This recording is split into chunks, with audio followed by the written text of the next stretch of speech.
तो TV9 के खुलासे के बाद आज शिक्षा मंत्री धर्मेंद्र प्रधान ने प्रेस कॉन्फ्रेंस की। उन्होंने कहा कि हमारे पास पटना से जानकारी आ रही है, कुछ सीमित क्षेत्र में गड़बड़ी हुई है, पूरी जानकारी मिलने के बाद आगे कोई कार्रवाई करेंगे। परीक्षा के संबंध में हमें बिहार सरकार की ओर से हम लोग लगातार संपर्क में हैं और पटना से हमारे पास कुछ जानकारी भी आ रही है। आज भी कुछ चर्चा हुई है, उसकी डिटेल रिपोर्ट पटना पुलिस उस घटना की तह तक जा रही है, अंत तक जा रही है। उनके पास भी कुछ जानकारी आई है, ये सब आपके सामने भी है और डिटेल रिपोर्ट जल्दी ही वो भारत सरकार को भेजेंगे। प्राथमिक जानकारी के अनुसार कुछ एरर स्पेसिफिक रीजन में सीमित है। मैं आपको विश्वास दिलाना चाहता हूं, पुख्ता जानकारी आने पर दोषियों को कड़ी से कड़ी उनके ऊपर कार्रवाई की जाएगी। एनटीए हो या एनटीए में कोई भी बड़ा व्यक्ति हो, जो इसमें दोषी पाया जाएगा, इसके खिलाफ सख्त कार्रवाई की जाएगी। तो NEET exam National Testing Agency यानी एनटीए कराता है। एनटीए ही यूजीसी नेट की परीक्षा भी कराता है।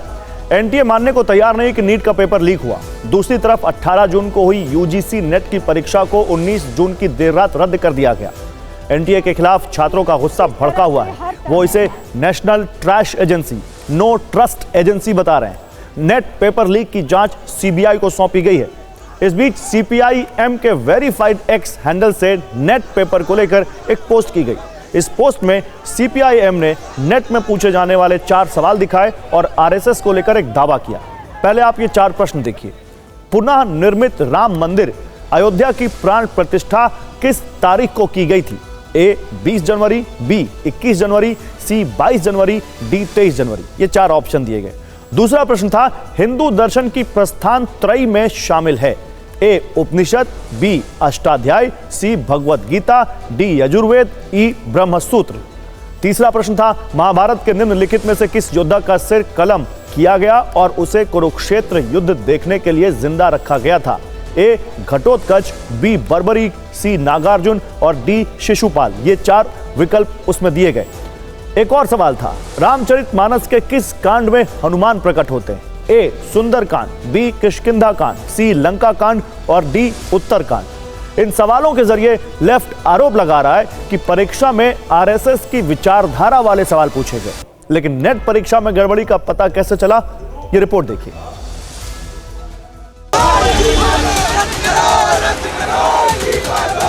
18 जून को 9 लाख परीक्षार्थियों ने यूजीसी नेट 2024 की परीक्षा दी।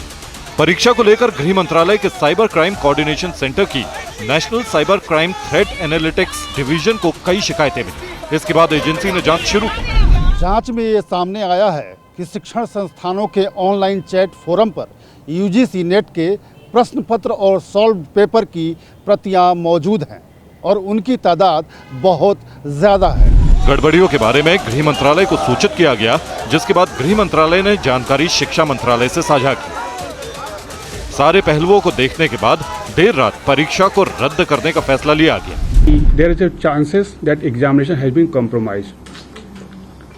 To taking a very prompt action and with the aim to ensure student interest, the ministry has decided to cancel the examination.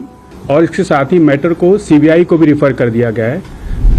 अब यूजीसी नेट की परीक्षा दोबारा कराई जाएगी। जल्द ही परीक्षा की नई तारीख का ऐलान होगा। अब उस एनटीए की कुंडली सामने रखते हैं जिसने नीट और नेट के एग्जाम कराए। पूरा नाम नेशनल टेस्टिंग एजेंसी यानी एनटीए।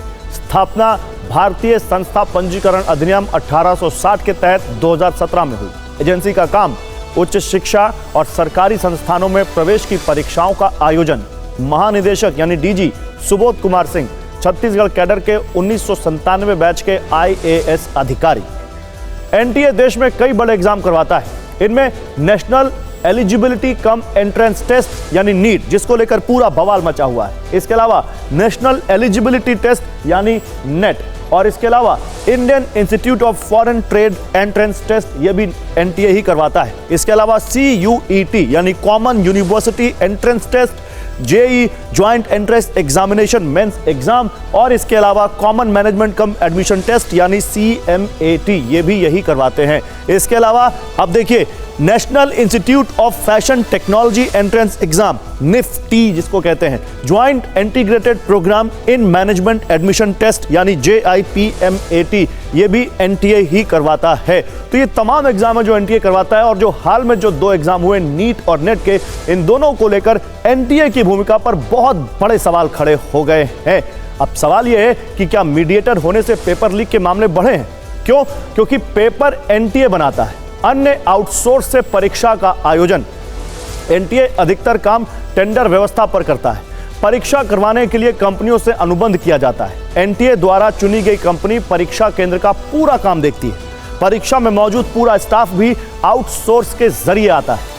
केंद्र सरकार ने एनटीए के कामकाज की जांच के लिए एक हाई लेवल कमेटी का गठन किया है। इसकी सिफारिश के बाद एजेंसी में बदलाव करने की बात कही है। सरकार एक हाई लेवल कमेटी गठन करने जा रही है,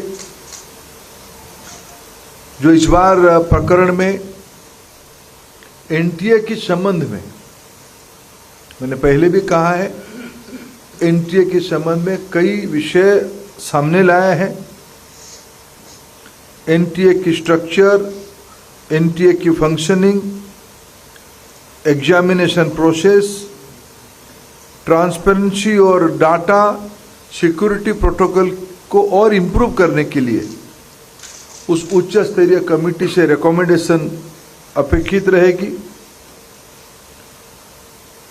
हम जीरो एरर की परीक्षा के लिए प्रतिबद्ध है।